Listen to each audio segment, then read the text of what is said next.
अब नीतीश कुमार जी, एक अंतिम बात मैं आपको बता दूं, नीतीश कुमार जी शायद अपनी कोई यात्रा शुरू कर रहे हैं, तो आपके माध्यम से मैं, और वो भी पश्चिम चंपारण से कर रहे हैं, तो सबसे पहले तो मुझे खुशी ये है कि चलिए, वो तो पहले भी यात्रा करते रहे, लेकिन मेरा अनुमान भी है और मुझे इस बात की खुशी भी है कि बिहार के पॉलिटिशियंस जो हैं वो चुनाव से अलग हटकर भी कम से कम जमीन पर उतरेंगे। हम लोग ब्रेक के बाद डालते हैं दूसरी खबर पे खास नजर। बता दें कि मोतिहारी के मेहसी में नीतीश कुमार की 5 जनवरी से पश्चिम चंपारण में प्रस्तावित यात्रा पर तंज कसते हुए प्रशांत किशोर ने कहा, मुझे इस बात की खुशी है कि हमारे जन सुराज पदयात्रा पर चलने से बिहार के नेताओं को एक दबाव के तौर पर ही सही, कम से कम चुनावी मौसम के अलावा भी जमीन पर आने के लिए विवश होना पड़ा है। नीतीश कुमार पर हमला करते हुए प्रशांत किशोर ने कहा, कम से कम इसी बहाने नीतीश कुमार पटना से बाहर हेलीकॉप्टर और गाड़ियों के माध्यम से भी यात्रा पर निकल रहे हैं और इनका यह कदम स्वागत योग्य है। उन्होंने कहा कि मुझे उम्मीद है कि जो पश्चिम चंपारण में ज्वलंत मुद्दे हैं, नीतीश कुमार उन पर समीक्षा कर समाधान भी करेंगे। आइए जाने पर खास खबर 24 India news channel team Amitesh Kumar Ravi की खास रिपोर्ट में कि आखिर प्रशांत किशोर ने क्या कुछ कहा इस खबर में।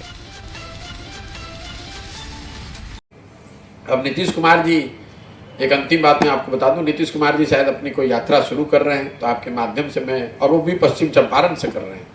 तो सबसे पहले तो मुझे खुशी ये है कि चलिए, वो तो पहले भी यात्रा करते रहे, लेकिन मेरा अनुमान भी है और मुझे इस बात की खुशी भी है कि बिहार के पॉलिटिशियंस जो हैं वो चुनाव से अलग हटकर भी कम से कम जमीन पर उतरेंगे। हम लोग पैदल चल रहे हैं तो कुछ दबाव तो जरूर है, कोई पैदल चलेगा, कोई गाड़ी से चलेगा, कोई हेलीकॉप्टर से चलेगा, लेकिन कम से कम अपने ऑफिस से तो निकले।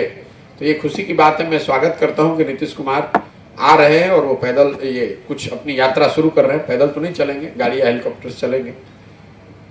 जो पश्चिम चंपारण के ज्वलंत मुद्दे हैं, मेरा अनुमान है, मेरी आशा है कि नीतीश कुमार जी वहां भी जाएंगे। मेरा अनुमान है कि नीतीश कुमार जी नवलपुर बेतिया रोड पर जाएंगे, जहां पर 15 साल से लोग संघर्ष कर रहे हैं कि उस रोड को बनाया जाए। मेरा अनुमान है कि नीतीश कुमार जी मशान नदी के कटाव से जो लोग पश्चिम चंपारण में परेशान है उस पर कुछ समीक्षा करेंगे, उस पर कोई निर्णय लेंगे। मेरा अनुमान है कि नौतन बैरिया के डिस्ट्रिक्ट्स में जो भारी कटान, बाढ़ और रोड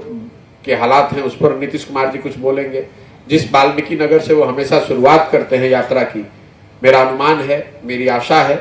कि वहाँ पर जो वन्य राज्य अधिनियम को लेकर बड़ी जनसंख्या आंदोलनरत है, लोगों को जमीन, अपनी मिट्टी, अपना बालू, अपनी लकड़ी से अधिकार लोगों का छीन लिया गया है, उस पर कुछ समाधान देंगे। इन सारी बातों का देखिए, वो आते हैं तो क्या करते हैं, लेकिन ये अच्छी बात है कि वो आ रहे हैं, कम से कम पटना से निकल तो रहे हैं।